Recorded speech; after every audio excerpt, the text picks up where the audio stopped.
There was a boy in one city. He loved to read very much, and his mother gave him a large book of fairy tales for his birthday.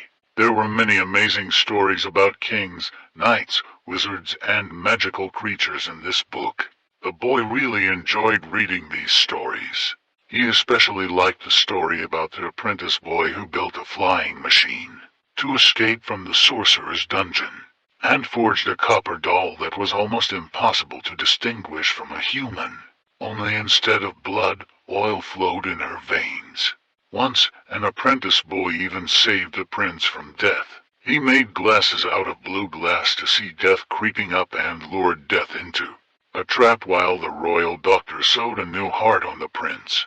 The boy also wanted to become the hero of a fairy tale. He had a set of colored glasses, and in this set one glass was blue. The boy carried a blue glass with him, looked into it for a long time to see death. But death rarely walks the streets. We have to wait until someone dies, the boy thought, but no one died. And the boy forgot about the blue glass until one day his friend's grandfather died. The boy took the blue glass and went to visit a friend. "Can I see your grandfather?" the boy asked his friend. A friend took the boy to a room where there was a coffin on the table and an old man lying dead in the coffin. The boy took out a blue glass and looked through it. At first he saw nothing, but then it seemed to him that a blue cat was sitting on the chest of the dead man. But it wasn't a cat, it was a creature with long and thin spider-like arms. It tore off the petals of a flower that grew right out of the mouth of a dead person and ate them. Maybe a flower is a soul, and so death takes its soul, the boy thought. But suddenly death turned his head and looked directly at the boy. The boy remembered that in the fairy tale from the book it was said that you can't look at death for a long time. The boy quickly removed the glass, but still managed to see how death stood on his long arms, which turned out to be legs. He also managed to see that death had a huge beak on his face and blue holes instead of eyes. Death is like a blind bluebird, the boy thought. And then something hit him and he fell into blackness.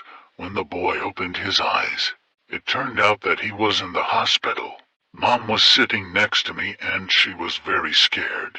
She told the boy that he had a seizure and was taken to the hospital. And the doctors were also afraid that he would not wake up.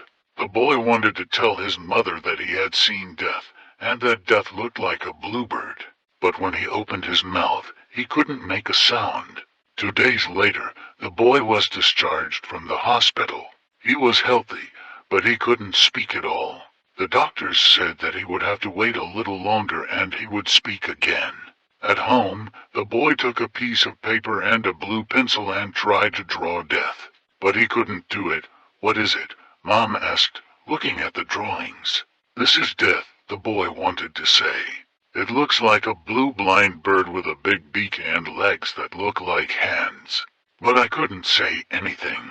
The next day, the boy looked out the window and screamed a little in fear. But instead of a scream, only a hiss came out of his mouth. Then the boy ran to his mother, took her to the window and pointed to the sky. "See," he wanted to shout, "the sky has the same color as the bluebird." But Mom was looking at the sky and didn't understand anything. And the boy couldn't tell her anything. The next day, the boy saw a bird with a huge blue beak on a tree outside the window. But when he showed the bird to his mother, she again did not understand anything. But still, the mother realized that the boy was afraid of something and called a doctor. When the doctor came home, the boy just looked at him and ran to his room. The doctor had thin long arms like a spider. In the evening, the boy's dad came home from work and he had blue blind eyes. Those eyes looked at the boy and he realized that death would soon come to take him away. "I'll be lying in a coffin and a flower will grow in my mouth," the boy thought. "And I can't tell anyone about it." The boy went to his room, took a pen and a piece of paper and wrote, "Death is like a bluebird. Death is like a bluebird. Death is like a bluebird." But the blue ink merged with the blue color of the paper and the inscription disappeared. And then the door opened and a blue bird entered the room. It had long, thin legs like clawed hands, a shapeless body without wings, and a round head with blind eyes and a huge beak. I should have broken the blue glass, the boy thought, and died.